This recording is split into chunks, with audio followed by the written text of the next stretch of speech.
In the heart of a kingdom bathed in eternal twilight, there reigned a king whose name was once synonymous with life itself. King Valerius they called him, the guardian of the great circle of life, an ancient pact that bound every living soul in a dance of birth, death, and rebirth.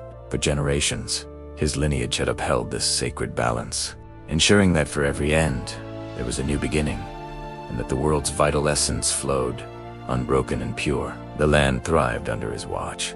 The forests were lush, the rivers ran clear, and the people knew a peace that felt as constant as the stars. But peace, as history teaches us, is a fragile treasure. A shadow began to creep into the king's heart, a whisper of fear born from love. His queen, Ilara, was fading. A strange malady, untouched by healers and untroubled by prayers, was slowly stealing the light from her eyes. Valerius, who commanded the very flow of life, found himself powerless to save the one life that mattered most to him. His days were spent by her bedside, his nights in the royal libraries, poring over forbidden texts and forgotten incantations.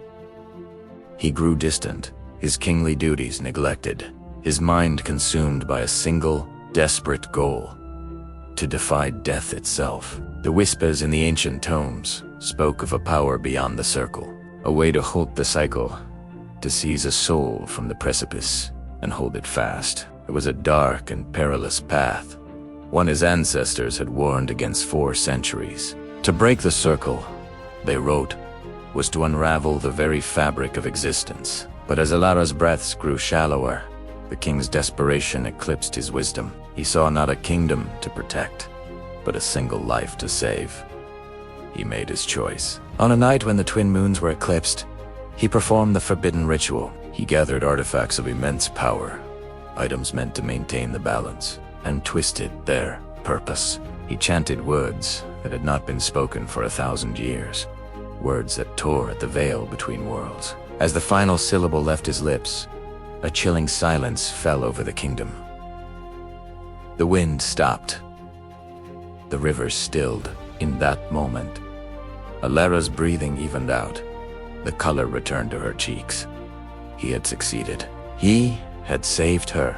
But as he looked out from his balcony, a cold dread washed over him. The world he saw was not the one he knew. The vibrant greens of the forest had turned a sickly, ashen gray. The once clear rivers now flowed with a dark, sluggish murk. A profound stillness had settled over the land, an unnatural quiet where the chirping of birds and the rustling of leaves should have been. The circle of life was broken. Without the cycle of rebirth, nothing new could grow. Without death, life became a stagnant, unchanging prison. The souls of the departed, denied their journey onward, lingered as sorrowful, their mournful cries, a constant, haunting symphony.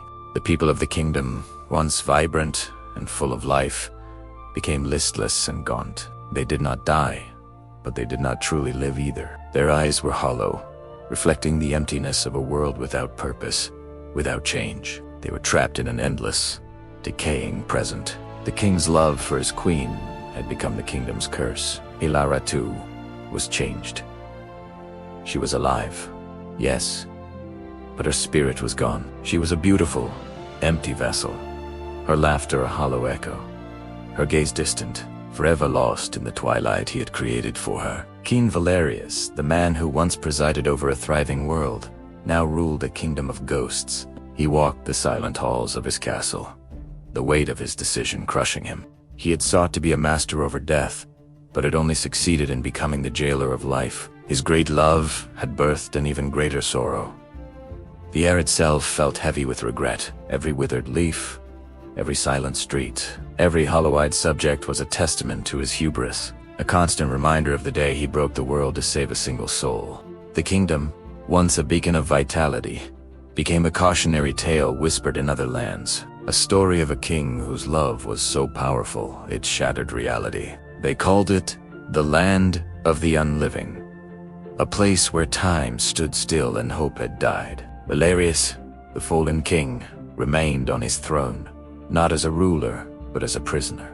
He was eternally bound to the decaying world he had created, watching over his soulless queen, haunted by the ghosts of what was and what could never be again. The story serves as a chilling reminder. Some laws of nature, some fundamental cycles, are not meant to be broken. The circle of life, with its inherent sorrow of loss, also holds the beautiful promise of renewal. In trying to escape the pain of one, King Valers lost the beauty of the other, plunging his entire world into an endless, silent twilight. A king who fell not to an invading army or a political coup, but to the desperate, misguided love in his own heart. Thank you for joining me on this journey into the story of the fallen king. It's a powerful narrative about balance, consequence, and the nature of life itself. If you enjoy exploring deep lore and epic tales like this one, make sure to like this video and subscribe to the channel for more. Let me know in the comments what you think about the king's choice. Was it an act of love or an act of supreme selfishness? I'd love to hear your thoughts. Until next time, take care.